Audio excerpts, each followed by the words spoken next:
Hello and welcome to a training refresher for the Literacy Ready course. This training refresher focuses on the English Unit 1, which is The Shallows by Nicholas Carr, and particularly the multitasking experiment that happens in Lesson 1. So in this activity, students will participate in a data collection and analysis experiment that's designed to be engaging and particularly to engage them with the content of the unit and to assist them in understanding how evidence can be used to substantiate claims and develop a definition for multitasking. The specific experiment that students are going to participate in involves you splitting your class in two, so two halves of your class. Both groups will be reading a short passage and answering some multiple choice questions. One group will be doing that in silence without any distractions. The other group will be experiencing multiple distractions. The purpose of this training refresher is really to walk you through how to set up that experiment, how to analyze the data that students will collect, and then how to move on from there to make connections with the opening section of the shallows and to develop a class definition for multitasking. So lesson 1 then really does focus on defining multitasking.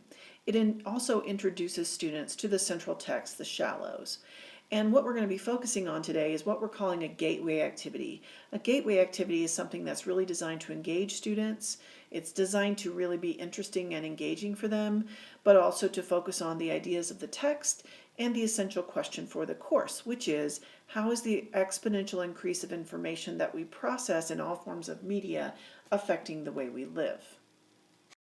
Prior to this experiment, you and your students have done a lot of work already. So you've completed a survey about students' reading habits and talked about the results. You've examined some information about the course and about disciplinary literacy in English.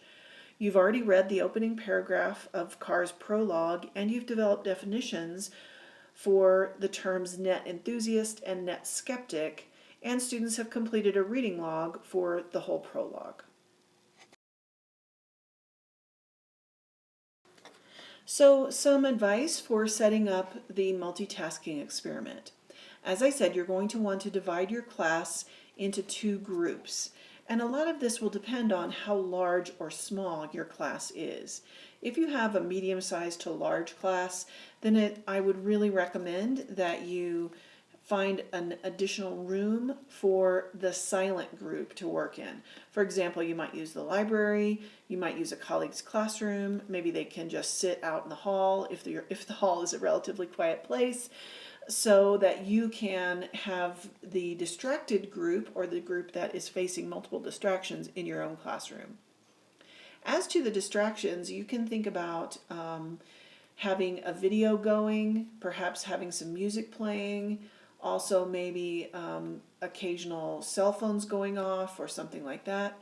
Maybe students have their cell phones out if they all have cell phones and open to Facebook or something like that. You just use whatever you have handy to make sure that there are some both visual and auditory distractions going on for students.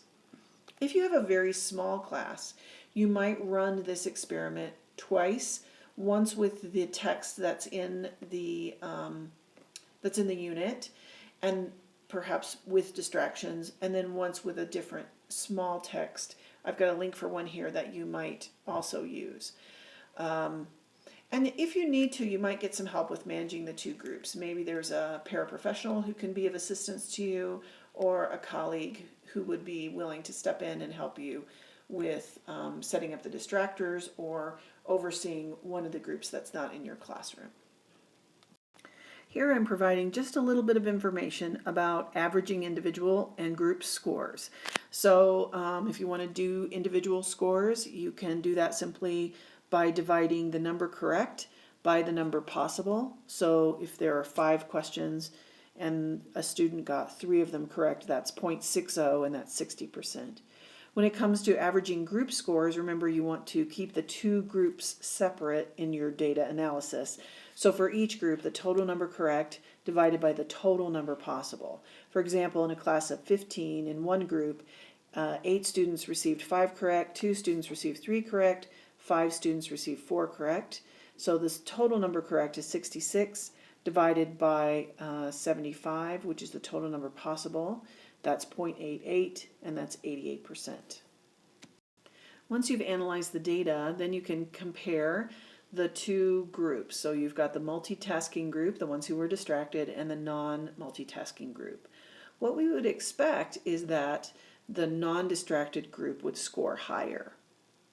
That may not happen, and it's a good idea to be prepared if it doesn't happen. So if the results are not what we expect, if say the both groups score about the same, or the multitasking group scores higher, you might want to also talk with students about what other factors might have made a difference in the scores in addition to the multitasking.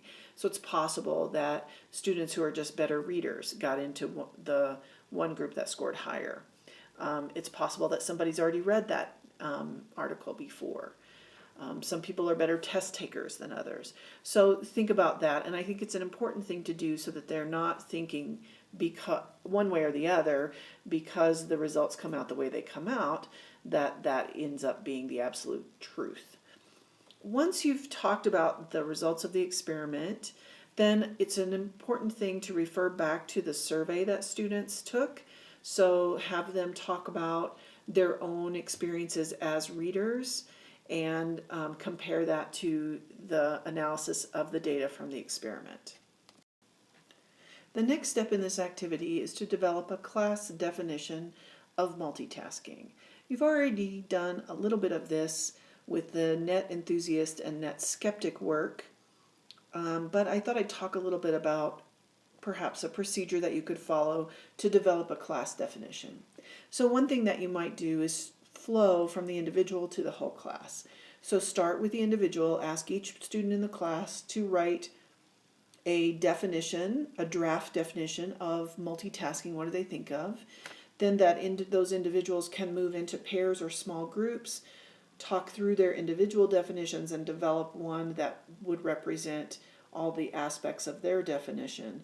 And then each small group or pair presents to the whole class. As a whole class, then you develop the definition together, and that definition gets written in the academic notebook. You should also be talking about students' and teachers' experiences with multitasking. What happens to you individually when you multitask? The next step here is to ask students to connect what they've already seen in the prologue of the Shallows and the multitasking experiment that they just carried out. And they're going to write those connections down in their academic notebook. Now, students might notice a lot of different things. A couple of things that they might notice, and I've here got some quotes from Carr. One quote is, Carr says, "In the end, we come to believe that the technology doesn't matter." So if a student has seen through the multitasking experiment that often we don't believe that the technology that's distracting us impacts our ability, then they might notice that quote. On page 4, Carr says, "Even people who are wary of the net's ever-expanding influence rarely allow their concerns to get in the way of their use and enjoyment of the technology." So here, that sort of speaks to what I would expect students to be resisting, which is the notion that we should, we enjoy using technology. It gives us pleasure. And so even if we're wary of the net and its influence on us, are we going to allow that to impact the pleasure we get from technology? Perhaps not. And then you should have your students participate in a whole class discussion of the connections that they found individually. The work that students are doing here in this activity really does lead them to the next activity, which is going to engage them in reading and annotating an interview with a researcher. His name is Clifford Nash, and what he studies is multitasking. And so in the next activity, students are going to read an interview with him and practice annotating that interview.